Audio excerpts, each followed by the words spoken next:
Alright guys and girls, welcome back to another video of mine on my YouTube channel. Might be slightly back a little bit on the video. Anyway, so I'm just looking at the video now of Elite Dangerous episode 2. Hopefully you like that Howard Harper Barnes soundtrack in the background. To All the Glory for this soundtrack episode. I've been playing some great stuff using I think it's called Epidemic Music to upload all my musics and stuff to YouTube. So I've got an account there and I'm paying a monthly thing so I can get some music on the background, and I can use it copyright free. But if you guys and girls want to use it, you can't, because you'll probably end up getting flagged. You have to go to the main website to sign up, just pay a monthly thing on it, and you won't get any copyrights and stuff on there. Anyway, so for this episode, we're just doing our basic training at the moment while we are flying around. We've got that beautiful sun there as well, just peeking through, which is beautiful. We're actually fighting these like pilots. We've got to blow them all up, and there's that nice like ring, like almost like the ring of Saturn, but with a blue planet there. I'm going to be trying to explore this entire like sort of solar system and all these beautiful missions I'm going to be doing. on the episodes, so do keep track of it, guys and girls, and I'll be back in a... Alright guys and girls, welcome back. Yeah, slightly glitching a little bit because I think I was using the headset at the time, so if it starts pausing a little bit through the video, it's just to do with the video itself. Anyway, so in this episode bit, throughout the entire episode 2 of me just exploring the planets and the stars and the solar system and doing missions, and at this one, at the moment, for this video itself, I'm just actually doing the tutorial. Now the tutorial just shows you the basics. So basically they put like one of these fake drones which they fire back at you to simulate a real fight, and you just got to blow it, but they make it easy on you basically because you're beginner and all that kind of stuff. But what I've heard so far of the actual game is you do get like these big massive spaceships and aliens that shut down your entire sort of like rig, like your own entire sort of spaceship, and you're basically in space for 4 or 5 hours straight without any power and all that kind of stuff, so that kind of really sucks. But yeah, at the moment I'm just basically just doing the start of it, the beginning, and is me just basically getting through hyperdrive. I'm hyperdriving through like sort of Star Trek style thing, where you're going through to the other planets in the world. And I'll tell you what, when you're inside the VR and you go through to another solar system and you're using your hyperdrive generator and all that and just flying there and then really fast from one star to the next, oh, it's just amazing, guys and girls. And this alone, this sun alone in the middle is absolutely huge compared to my ship when I was in it. And I was just looking around and just checking on the machine where I had to go and stuff. So I was just looking around, and I was working out how to get from one place to the next. So you go on these little machines here, and they got the machines, and then you got to select hyper cruise and all that, and it takes you to certain places, and then you press, I think it's the B button, which helps you. It basically pushes you in the right direction where you're supposed to go, which is that little yellow round circular spot, which is like a gold area. And they tell you to line up, so I have to line up and I have to turn it around till it's nice and straight. But you also got to make sure your flaps are down, your guns are put away and all that kind of stuff.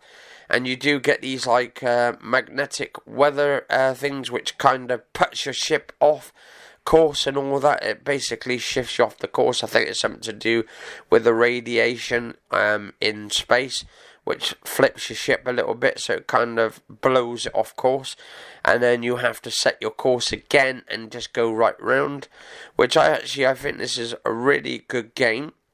And a friend of mine was saying to me, well, there's not really been much sort of advertisements sold at this game, because there's not really many people playing it and not many people know of the game.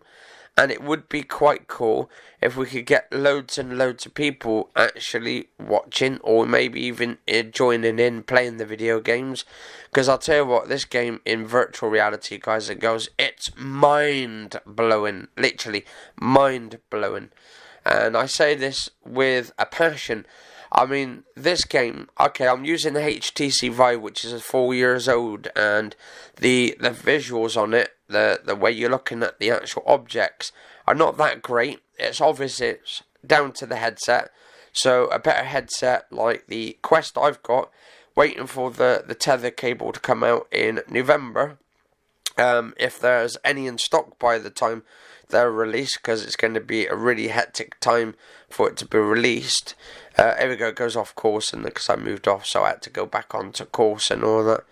And then you just fly slowly, and then basically I had to turn around because I missed the course. I had to slow it down a little bit and just come back around. But anyway, yeah, so there's not really much going on with the tether cable at the moment. Whether I've just heard basically they're supposed to be pushing it back from Oculus, so it might be way after November, maybe into December. I'm hoping it comes out this year. That way, what the tether cable is, the Oculus Link, is basically so I can actually use my Oculus Quest on the VR headset as well, onto the computer, use it onto my PC and have a better experience. Now, I've heard about latency supposed to be in it, but then there's people saying there's hardly any latency at all, that you wouldn't actually know anything about it. But it is today, the 25th of the 10th, 2019. I have got the flu still. I'm still sore throat and all that. Got a sore throat. And I'm just having fun, just basically trying to get better by flying this beautiful ship. I think it's called the Sidewinder.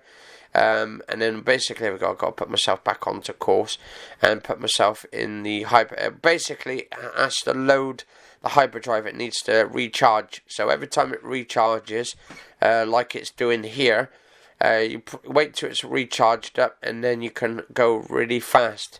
But sometimes it goes off course by itself, so you need to basically redo it again until you can get to the point. But once you get to that bit, when you have to slow down, you're pretty much at the space station. Then you have to have a request to go on board of the space station. So you have to go to the page, I think is on the left hand side. Here we go, look how big that is, guys and girls. It reminds me of the International Space Station when it's much bigger. This is actually much bigger than the International Space Station. They've got a lot here. Look. It's a massive, massive, like, sort of docking station. And I had to find my way around as well, because it's no easy job just to fly around. So I had to go all the way around until I could find the front door. But before I did, I had to put request in to the docking station, and then they grant you the access to actually enter, and then you can automatically basically enter and then do missions and stuff, which is pretty cool. On the actual board, you go inside and you can dock in there, and you can actually upgrade your ship. You can upgrade weapons and all that, have better weapons, better ship components like microchips inside the ship to make it go faster.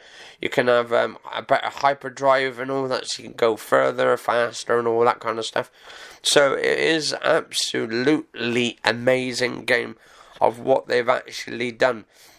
But actually, what I'm going to do is, so basically, as I'm flying around, I had to go around. I had to stop down a little bit because I was going too fast. So I had to turn around here. I don't know why though, right? For some reason, guys and girls, it's not actually recording in 60 frames or 1080p or 4K when I'm doing it on the Shadow Play. For some reason, for the VR, it seems to dub it down to 720p. I don't know why that is. So that's probably why the quality is low, unless it's because I'm using the headset at the same time. Do not know at all at the moment. I might have to see if I can record desktop on it instead, and see if there's a desktop one. As you click on here, you'll find out that you can dock into the station and grant request to the ship. It's kind of like Star Trek, really. Actually, kind of really like Star Trek, because I like the TV shows of Star Trek. But I've called myself, I think it was like Captain James T. Kirk of Voyager 1. So that's my Star Trek, because I like Voyager. Was a really good show back in the days. But the original Star Trek with the guy from T.J. Hooker and all that. He played in the original Star Trek with Mr. Spock and all that, which was brilliant back then. Mr. Nimoy and all that. So yeah, he passed on actually a while back, didn't he? Mr. Nimoy, actually one of the best actors, and the guy it plays T.J. Hooker as well.